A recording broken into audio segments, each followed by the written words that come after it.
Girls, आपका स्वागत है कॉमर्स की पाठशाला में। और जैसे कि आप अपने स्क्रीन पे देख पा रहे हैं, मैं आपके साथ डिस्कस करने वाला हूँ यूनिट 6 का एक बहुत ही इंपॉर्टेंट टॉपिक जो कि IBO 6 से रिलेटेड है। तो जो बच्चे इग्नू सैमकॉम की पढ़ाई कर रहे हैं, फर्स्ट ईयर का एग्जाम देने वाले हैं डेफिनेटली, तो IBO 6 उनका पेपर है। और यूनिट 6 एक बहुत ही इंपॉर्टेंट एक सब्जेक्ट है, मैं कह सकता हूँ, माफ़ी चाहूँगा, एक बहुत ही इंपॉर्टेंट चैप्टर है। और जिसमें मैं टॉपिक अभी जो करने वाला हूँ वो होने वाला है इन्फ्लेशन, और उसका जो इम्पैक्ट है वो फाइनेंशियल मार्केट पर किस तरीके का पड़ता है।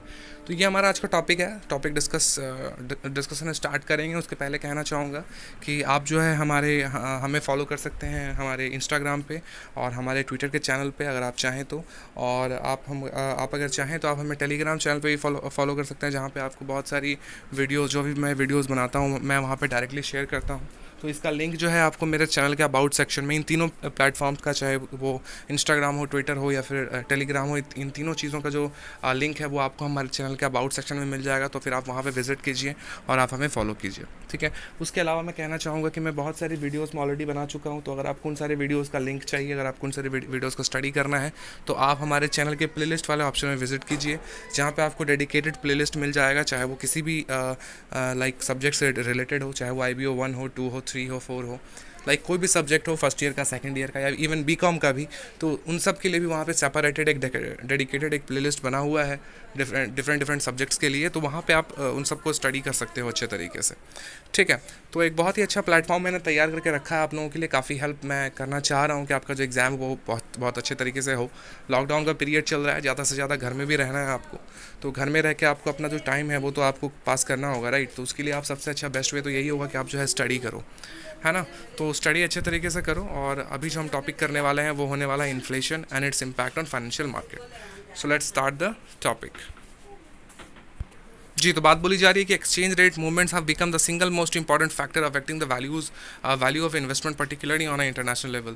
तो एक्सचेंज रेट मूवमेंट जो होता है वो बहुत ही ज़्यादा इंपॉर्टेंट हो जाता है और बहुत ही एक सिंगल मोस्ट इंपॉर्टेंट फैक्टर है, जिसके कारण से जो वैल्यू ऑफ इन्वेस्टमेंट है इंटरनेशनल लेवल पे वो बहुत ज़्यादा फ्लक्चुएट होता है, मतलब लाइक उसके ऊपर बहुत ज़्यादा असर पड़ता है। तो इन्फ्लेशन जो है इसका एक बहुत ही एक बड़ा कारण है। इन्फ्लेशन का मतलब अगर बहुत सारे बच्चों को नहीं पता है तो मैं बताना चाहूँगा। इन्फ्लेशन का मतलब होता है मुद्रास्फीति। जब किसी कंट्री की करेंसी जो होती है उसकी वैल्यू जब गिरती है और वहाँ पे महंगाई जब बढ़ती है, राइट, तो परचेजिंग पावर पैरिटी के अंदर जो है अंतर आता है। लोग जो है उस कम पैसे में ज़्यादा सामान नहीं खरीद पाते। जैसे कि सपोज़ अगर आप पेट्रोल अगर लेने जाओ तो आपको अभी 73 रुपये पे करने होंगे, है ना। पहले $1 में 60 रुपये पे करने हो, मतलब 60 रुपये होते थे। तो जिस टाइम पे 60 रुपये प्रति लीटर हुआ करता था उस टाइम पे आपको 60 रुपये देने पड़ते थे। But just because of inflation, जो मुद्रास्फीति की दर है और जो परचेसिंग पावर पैरिटी है, उसके डिफरेंस के कारण जो 73 रुपीज़ हमें एक्स्ट्रा, मतलब 13 रुपीज़ हमें अभी एक्स्ट्रा पे करने पड़ रहे हैं। So there is a whole lot of thing which is happening in the international market as well as in domestic market, जो कि हमको पता नहीं होता। और इन्फ्लेशन जो है एक बहुत ही बड़ा एक मेजर एक पार्ट है, जो कि लाइक दोनों जगहों पर एक बहुत ही इंपॉर्टेंट रोल, एक सिग्निफिकेंट रोल जो है प्ले करता है, ठीक है। तो यहाँ पे हम बात कर रहे हैं, आगे चलते हैं। They are crucial to business sales and profits forecast to investment plans and their outcome, ठीक है। तो ये सारी चीज़ें होती हैं मैंने जो आपको बताई, जैसे एक्सचेंज रेट का जो मूवमेंट होता है वो बहुत ज़्यादा क्रूशियल हो जाता है किसी भी बिजनेस की सेल्स और प्रॉफिट को फॉरकास्ट करने के लिए, राइट। एंड उसके जो इन्वेस्टमेंट प्लान्स हैं उसका आउटकम क्या होगा आप वहाँ से जान सकते हो, अगर आप इन सबको स्टडी अच्छे तरीके से कर पाओ तो। They can turn what was in 1 year in thriving industry into a loss making industry in 2 years time, whether the products were intended for the export और द होम मार्केट, ठीक है ना। यहाँ पे जो क्वेश्चंस आपके दिमाग में आ सकते हैं कि ये जो कंपनी मैं चला रहा हूँ ये जो है आगे जा करके किस तरह का इसका सिचुएशन होगा, 1 साल के बाद जो इंडस्ट्री है वो क्या थ्राइविंग इंडस्ट्री होगी या फिर एक लॉस मेकिंग इंडस्ट्री होगी, या फिर आने वाले 2 सालों में जो प्रोडक्ट है उसकी डिमांड जो है वो इतनी ज़्यादा क्या रहेगी कि हम उसे एक्सपोर्ट कर पाएँ या नहीं कर पाएँ। ये सारी चीज़ें जो हैं एक तरीके से एक्सचेंज रेट मूवमेंट्स और इन्फ्लेशन के ऊपर डिपेंड करती हैं। The much favoured discounted cash flow approach of to investment analysis is useless without taking into account exchange rate assumptions, ठीक है। तो अगर आप डिस्काउंटेड कैश फ्लो को समझना चाहते हो, अगर आप डिस्काउंटेड कैश फ्लो अप्रोच को समझना चाहते हो, अगर उसको लाइक इस्तेमाल करना चाहते हो इन्वेस्टमेंट एनालिसिस में, तो उस केस में आपको एक्सचेंज रेट का जो एजम्पशंस है उसको आपको लेकर के चलना होगा। आपको एक्सचेंज रेट को समझ के चलना होगा कि आने वाले समय में जो एक्सचेंज रेट अभी है, जैसे कि $1 में भी 70 रुपये 73 रुपये हो रहे हैं, तो आगे जा कर के जो है आपका वो जो वैल्यू है डेफिनेटली वो बढ़ेगा, राइट। तो उसको कंसिडर करके आपको अपनी बिजनेस एक्टिविटीज़ जो है वो करनी है, वो जो बात यहाँ पे बोली जा रही है। With the growth of investment process, sorry, with the growth of investment across international boundaries and a shrinking world in the terms of communication, the domestic cost of food, fuel, cloth and travel are now substantially influenced by the international market and subject to the exchange rate movements. तो यही बात बोली जा रही है कि कोई भी इंडस्ट्री, कोई भी कंट्री जब ग्रोथ करती है, जो वहाँ पे जो इन्वेस्टमेंट होता है इंटरनेशनल बाउंड्रीज में, वो बहुत ज़्यादा उसका असर जो है वहाँ की कम्युनिकेशन पे, वहाँ के फूड एंड फ्यूल के ऊपर बहुत ज़्यादा पड़ता है। और इसका पीछे जो सबसे बड़ा रीज़न होता है, जो वहाँ पे महंगाई जो बढ़ती है, वो एक्सचेंज रेट मूवमेंट्स के कारण ही बढ़ती है। ठीक है, अगर आपका एक्सचेंज रेट ज़्यादा होगा, जैसे कि सपोज़ पहले $1 में 60 रुपये हो, जैसे कि मैंने अब एग्जांपल भी दिया था आपको कि $1 में अगर 60 रुपये हो रहे हैं, तो आपको अगर किसी चीज़ के लिए अगर 60 रुपये पे करने हैं, मतलब आप $1 पे कर रहे हो, है ना। लेकिन अब क्या है कि आपको सपोज़ अभी $1 ही पे करने हैं, लेकिन अब आपको 73 रुपये पे करने पड़ रहे हैं। क्यों? क्योंकि हमारा जो एक्सचेंज रेट सिस्टम है वो फ्लक्चुएटेड है, और अभी जो हमारे रुपये की जो वैल्यू है वो 13 रुपये नीचे गिर गई है। ठीक है ना, तो इसको हम गिरना बोलते हैं। हालांकि हमारे रुपए की वैल्यू एक तरीके से देखोगे तो $1 में 73 रुपये होते हैं। तो इसका मतलब ये नहीं है कि हमारी वैल्यू बढ़ी, इसका मतलब है कि डॉलर की वैल्यू बढ़ रही है, हमारी वैल्यू गिर रही है। हमारा पैसा जितना ज़्यादा लाइक ऊपर की तरफ जाएगा, 73, 74, 75, 80, 100, वैसे वैसे हमारी करेंसी जो है उसकी वैल्यू गिरेगी, है ना। तो ये समझना जरूरी है। तो इसका असर जो है ना हमारे कंट्री के इन्वेस्टमेंट के ऊपर, चाहे वो फूड हो, फ्यूल हो, क्लोथ हो, इस तरह की जो चीज़ें होती हैं, इन सब के ऊपर भी बहुत ज़्यादा पड़ता है। ठीक है, in the present day floating exchange rate system, the currency of any individual country is only worth what you can buy with it. ठीक है ना। तो अभी के समय पे जो बात बोली जा रही है वो ये है कि हम लोग फ्लोटिंग एक्सचेंज रेट सिस्टम का इस्तेमाल करते हैं, जहाँ पे उस करेंसी की उतनी ही वैल्यू होती है जितना कि आप उससे सामान खरीद सको, और what you can exchange it, और उस पैसे के बदले आप जो चीज़ें एक्सचेंज करवा सकते हो, उस सामान के बदले जो चीज़ें एक्सचेंज करवा सकते हो, वही उस मनी की वैल्यू है ना। फ्लोटिंग एक्सचेंज रेट के सिस्टम के बारे में आपको बता देता हूँ कि फ्लोटिंग का मतलब है कि जो करेंसी है वो डिमांड एंड सप्लाई के ऊपर जो है वो चेंज होती रहती है। आप देखना, आपने शेयर मार्केट का आपने नाम सुना होगा। शेयर मार्केट में जो पैसे की वैल्यू होती है वो 6 पैसे 9 पैसे, देखना किसी दिन बढ़ गई, किसी दिन कम गई। न्यूज़ में देखना बहुत ज़्यादा ये दिखाते रहता है। तो ये क्यों दिखाता है? इसका मतलब ये है कि जो पैसे की डिमांड है वो कितनी ज़्यादा है। डॉलर की डिमांड चूँकि हमेशा ही ज़्यादा है रुपये के मुकाबले, तो जो रुपये की वैल्यू है वो डेफिनेटली नीचे गिर रही है। आपको पता होना चाहिए कि शेयर मार्केट में भी जो रुपये होता है, जो करेंसी होता है, एक्सचेंज जो करेंसी होता है डिफरेंट कंट्रीज़ का, उसको भी लोग बाय और सेल करते हैं, है ना। मतलब जिन लोगों के पास $1 1947 में हुआ करता था, मतलब इंडिया में जिन लोगों के पास $1 1947 में था, उनके पास सोचो उस $1 के बदले अगर वो अभी गवर्नमेंट को वो पैसे रिटर्न करेंगे तो 73 रुपये उनको मिल जाएंगे। आप समझ रहे हो? तो उस चीज़ की जो मतलब एक तरीके से उनका जो एक्सचेंज है वो भी जो है शेयर मार्केट में होता है ना। तो फ्लोटिंग एक्सचेंज रेट सिस्टम इसी तरीके से काम करता है। जैसे जैसे समय बीतता है, जैसे जैसे इकोनॉमी बड़ी होती है, जो हमारा जो पैसे की वैल्यू है वो इधर गिरेगी या फिर तो बढ़ेगी। बढ़ने से भी फ़ायदा है और गिरने से भी फ़ायदा है, लेकिन अगर आप इसको सही तरीके से समझ पाओ तो, सही तरीके से अगर आप इसका इस्तेमाल कर पाओ तो। मैं गिरने से क्या फ़ायदा है ये मैं आपको कभी और बताऊंगा, लेकिन इन दोनों केसेस में ही इंडिया को फ़ायदा हो सकता है अगर हम लोग सही तरीके से चीज़ों को, अगर स्ट्रैटेजिकली अगर चीज़ों को हम ले करके चलें तो। ठीक है, अगर किसी को जानना हो कि इस पैसे की गिरने से क्या फ़ायदा है तो आप मुझे कमेंट में आप मुझे पूछ सकते हो। मैं डेफिनेटली इसके ऊपर मैं एक सेपरेट वीडियो बनाने की कोशिश करूँगा। ठीक है, आगे चलते हैं। So a country whose rate of inflation is constantly higher than of its competitors will experience faster increase in its production cost, and its export will become more expensive than those of its lower in inflation competitors। ठीक है, तो ये बात तो बहुत ही simple सी है कि अगर किसी कंट्री का इन्फ्लेशन जो है उसके कॉम्पिटिटिव कंट्री के मुकाबले अगर ज़्यादा है तो वहाँ पे जो कॉस्ट ऑफ प्रोडक्शन होगा, किसी प्रोडक्ट को बनाने का जो कॉस्ट होगा वो डेफिनेटली महंगा होगा, और जब आप उस चीज़ को एक्सपोर्ट करोगे, इंडिया के बाहर भेजोगे, तो वो भी महंगा हो जाएगा। तो उस केस में चाइना जैसी कंट्री जिनका इन्फ्लेशन जो है काफ़ी ज़्यादा लो है ना, वो अपने सामान को बहुत सस्ते में बना लेती है। तो उसके मुकाबले तो हम लोग कभी कम्पीट कर ही नहीं पाएंगे। वो जो प्रोडक्ट मार्केट में 20 रुपये में भेज रही है, उसी प्रोडक्ट को बनाने में हमें 40 रुपये लग रहे हैं, है ना, इन्फ्लेशन के कारण। तो इस केस में क्या लोग हमारे प्रोडक्ट को लेना प्रेफर करेंगे? बिल्कुल नहीं करेंगे, है ना, क्योंकि वो लोग जो है कम दाम में दे रहे हैं चाइना वाले।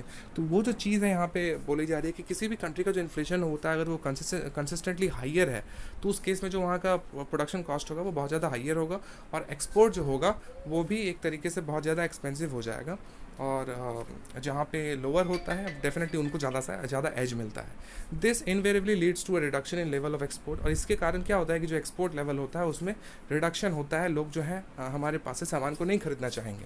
A rising level of imports and growing trade and current account deficit. अब इसके कारण देखो होता क्या है, जब हमारा एक्सपोर्ट गिरेगा तो हमारा इंपोर्ट बढ़ेगा, है ना, हमारा हमारा इंपोर्ट तो जस का तस बना हुआ है, लेकिन जो हमारा एक्सपोर्ट है वो गिर गया। तो एक तरीके से जो करंट अकाउंट का डेफिसिट है वो हमारा बहुत ज़्यादा बड़ा हो जाता है। और आपको पता ही है कि हमारा डेफिसिट जो है तकरीबन सालों दर साल जो हमारा हमेशा डेफिसिट ही होता है, सरप्लस हमारा आज तक नहीं हो पाया।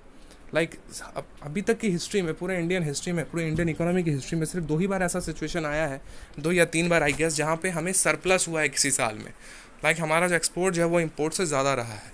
ठीक है, मैक्सिमम टाइम पे ये होता था कि जो हमारा एक्सपोर्ट, जो इंपोर्ट था वो एक्सपोर्ट से ज़्यादा हुआ करता था, तो हमेशा करंट डेफिसिट होता था। ठीक है ना। Over a long term on historic record of high inflation is often thought of as an indicator of weak currency. ठीक है, तो कभी कभी अगर हिस्टोरिकल रिकॉर्ड के बेसिस पे भी देखा जाए तो हाई इन्फ्लेशन जो होता है वो समटाइम उसको कंसिडर किया जाता है कि ये एक तरीके से वीक करेंसी को इंडिकेट कर रहा है कि आपकी करेंसी जो है वो बहुत ज़्यादा वीक है। फॉर एग्जांपल, अगर इंडिया में बहुत ज़्यादा इन्फ्लेशन है तो इसका मतलब ये आप बोल सकते हो कि जो इंडिया की करेंसी है वो बहुत ज़्यादा वीक है, उसकी वैल्यू उतनी ज़्यादा नहीं है ना। A country's inflation rate is determined mainly by a combination of government economic policies and a political climate in the country। ठीक है, तो एक कंट्री का जो इन्फ्लेशन रेट है उसको डिटरमाइन किया जाता है एक कॉम्बिनेशन के साथ, जिसके अंतर्गत गवर्नमेंट की जो इकोनॉमिक पॉलिसीज़ हैं वो, और वहाँ का जो पॉलिटिकल क्लाइमेट है ना, वो, इन दोनों के कॉम्बिनेशन से जो है किसी भी कंट्री का इन्फ्लेशन जो है तैयार होता है। Like in India with state populism, rate of inflation has invariably been on the rise. ठीक है, तो इंडिया में जो पॉपुलिज्म स्ट्रक्चर है, जिसके कारण से लोग जो है मतलब पॉपुलेशन को बहुत ज़्यादा वैल्यू करते हैं, वोट बैंक की राजनीति यहाँ पे बहुत ज़्यादा होती है, जिसके कारण से जो रेट ऑफ इन्फ्लेशन है वो हमेशा जो है इन्वेरिएबली हमेशा राइज के तरफ ही रहा है। Consequence, rupee consistently depreciating against all the major currency, जिसके कारण से क्या होता है कि जो रुपी है वो कंसिस्टेंटली साल दर साल जो इसकी वैल्यू है अदर करेंसीज के मुकाबले जो है गिरती जा रही है। तो financial markets are seriously affected by the inflationary measures. जो फाइनेंशियल मार्केट है उसमें इन्फ्लेशनरी मेजर्स के कारण, प्रेशर्स के कारण, मेजर्स कह रहा हूँ, इन्फ्लेशनरी प्रेशर्स के कारण बहुत ज़्यादा इसका असर है। The US economy has protected itself from violent exchange rate fluctuations of dollar because of a regime of low inflation and interest rate over a number of years. तो यूएस की जो इकोनॉमी है उसने अपने इकोनॉमी को बहुत अच्छे से बचा करके रखा हुआ है, क्योंकि वहाँ पे जो वायलेंट एक्सचेंज रेट फ्लक्चुएशंस होते हैं डॉलर के मुकाबले वो नहीं होते हैं। उन लोगों ने उसको फिक्स करके रखा हुआ है। और जो लो इन्फ्लेशन वहाँ पे है वो भी एक बहुत बड़ा रीज़न है कि काफ़ी सालों से जो वहाँ पे इन्फ्लेशन है, जो महंगाई दर है, वो हमेशा नीचे की तरफ रहता है, जिसके कारण से जो है उनको बहुत ज़्यादा फ़ायदा होता है। हालांकि यहाँ पे एक बहुत ही इंपॉर्टेंट फैक्ट मैं आपको बताना चाहूँगा कि इंडिया का जो है अमेरिका से, अगर आप जो एक्सपोर्ट अगर आप देखोगे तो इंडिया का एक्सपोर्ट उनके साथ बहुत ज़्यादा है। हमें हमेशा ही सरप्लस हुआ है। जब भी हम डील करते हैं अमेरिका के साथ किसी भी तरह का बिजनेस डील, तो हमारा जो हमारा एक्सपोर्ट है वो हमेशा ज़्यादा रहता है और हमें हमेशा सरप्लस होता है, जिसके कारण से अमेरिका को इंडिया से बहुत ज़्यादा चिढ़ भी है। अमेरिका को चाइना के साथ भी बहुत बड़ा डेफिसिट है और इंडिया के साथ भी बहुत बड़ा डेफिसिट है। तो चाइना के साथ जो डेफिसिट है वो तो काफ़ी ज़्यादा ह्यूज है, जिसके कारण से उनके बीच में ट्रेड वॉर भी अभी हाल में हुई थी, राइट। लेकिन इंडिया के साथ उतना ज़्यादा ह्यूज नहीं है, इसलिए इंडिया जो है सम टाइम नेगोशिएशंस कर लेता है कि ठीक है, जो भी हमारे पास सरप्लस है उसके बदले हम आप ही से क्या करेंगे, हम आप ही से जो आपके लड़ाकू विमान है या फिर जो डिफेंस इक्विपमेंट है वो हम आपसे खरीद लेंगे। तो जिसके कारण अमेरिका जो है एक तरीके से हमें छोड़ता है। लेकिन चाइना के केस में थोड़ा सा डिफरेंट है। चाइना अपने वहाँ पे अपने प्रोडक्ट्स को, मतलब अपने डिफेंस इक्विपमेंट्स को वो खुद से तैयार करती है, वो किसी के ऊपर डिपेंडेंट नहीं रहना चाहती, है ना। तो जिसके कारण से चाइना और अमेरिका के बीच में ट्रेड वॉर जैसी सिचुएशन जो है अभी भी बनी हुई है। और इस लॉकडाउन के ख़त्म होने के बाद आई डोंट नो क्या सिचुएशन होगा, लेकिन आई होप कि सब कुछ ठीक हो, क्योंकि इसका असर जो है पूरे इंटरनेशनल मार्केट पर बहुत ही नेगेटिव पड़ता है ना। और अभी जैसे कि ट्रंप हमारे जो हैं अमेरिका के प्रेसिडेंट, वो तो मैं क्या कहूँ, उनका तो कुछ समझ में नहीं आता। उन्होंने अभी WHO की फंडिंग रोक दी। मुझे तो समझ में नहीं आ रहा कि इस तरह के कोविड-19 की सिचुएशन में कोई किसी ऑर्गेनाइजेशन की फंडिंग कैसे रोक सकता है, क्योंकि उसी फंडिंग के बदौलत तो इन सारी चीज़ों से लड़ने की कोशिश की जा रही है। और ये महाशय ने अभी अपनी फंडिंग ही बंद कर दी अमेरिका की तरफ से जो फंडिंग होती है। और मैं आपको बताना चाहूँगी बहुत ही ह्यूज फंडिंग होती है WHO को अमेरिका की तरफ से, बिकॉज अमेरिका एक गॉड फादर है सारी कंट्रीज़ का। आपको पता ही होगा कि अमेरिका में जब छींक आता है, अमेरिका को छींक आता है, तो यहाँ का जो स्टॉक एक्सचेंज है उसको सर्दी बुखार लग जाता है। ये बात बोली जाती है कि अगर अमेरिका को छींक आ जाए, अमेरिका के स्टॉक एक्सचेंज में अगर कुछ हो जाए, तो उसका असर जो है वो इंडियन स्टॉक एक्सचेंज पे बहुत ज़्यादा पड़ता है। लेकिन फिर भी बहुत ज़्यादा नहीं पड़ता, क्योंकि हमारा स्टॉक एक्सचेंज जो है वो एक तरीके से बहुत ज़्यादा एक्सपोज्ड नहीं है इंटरनेशनल बिजनेस में। हम लोग बहुत ज़्यादा सम्मिलित नहीं है। जिस दिन हो जाएंगे उस दिन और ज़्यादा पड़ेगा, है ना। हमारा जो इकोनॉमी है वो बहुत ज़्यादा डिपेंडेंट नहीं है दूसरे कंट्रीज़ के ऊपर। ठीक है। Thus from the long term perspective factors which determine the competitiveness of a particular economy and in turn strength and weakness of इस currency are relative inflation rates which further in turn are impacted by the money supply growth, budget deficits, economic growth rates, employment rate, ETC। तो यहाँ पे एक बहुत ही निचोड़ एक conclusion दिया गया है जिसको अगर आप समझ जाओगे तो बहुत अच्छा आपके लिए होगा। यहाँ पे जो बात बोली जा रही है वो ये है कि अगर आप लॉन्ग परस्पेक्टिव में समझना चाहो तो जो सारे फैक्टर्स डिटरमाइन करते हैं किसी भी कंट्री का कॉम्पिटिटिवनेस क्या है, वो एक तरीके से रिलेटिव होता है वहाँ के इन्फ्लेशन के साथ। किसी करेंसी की स्ट्रेंथ और वीकनेस जो रहेगी करेंसी के, वो उसका लाइक रिलेटिव रहेगी इन्फ्लेशन की, है ना। और इन टर्न ये जो है एक तरीके से इसका असर जो है मतलब इन्फ्लेशन के ऊपर या फिर इकोनॉमी के ऊपर इन सारी चीज़ों का असर पड़ता है जो मैं अभी आपको बताने वाला हूँ। मनी सप्लाई ग्रोथ के ऊपर, budgetary deficits, economic growth rates और अनएम्प्लॉयमेंट रेट, इन सारी चीज़ों का असर जो है हमारे इन्फ्लेशन पे बहुत ज़्यादा पड़ता है। और इन्फ्लेशन पे अगर असर पड़ेगा तो इसका मतलब है कि हमारी जो करेंसी है वो वीक हो रही है। तो रिलेटिव एक तरह का से रिलेशन है दोनों के बीच में, ठीक है। तो ये हमारा आज का पूरा लेक्चर था जहाँ पे मैंने आपको बहुत अच्छे तरीके से समझाने की कोशिश की है कि इन्फ्लेशन और इसका इम्पैक्ट जो है फाइनेंशियल मार्केट पे किस तरीके से पड़ता है। अगर आपको ये लेक्चर काफ़ी पसंद आया है तो लाइक, कमेंट और शेयर कीजिए और हमारे चैनल को सब्सक्राइब कर लीजिए। हम आपसे मिलते हैं हमारे नेक्स्ट वीडियो में, तब तक के लिए आप अपना ख्याल रखिए। शुक्रिया, thank you, take care and bye bye, have a nice day.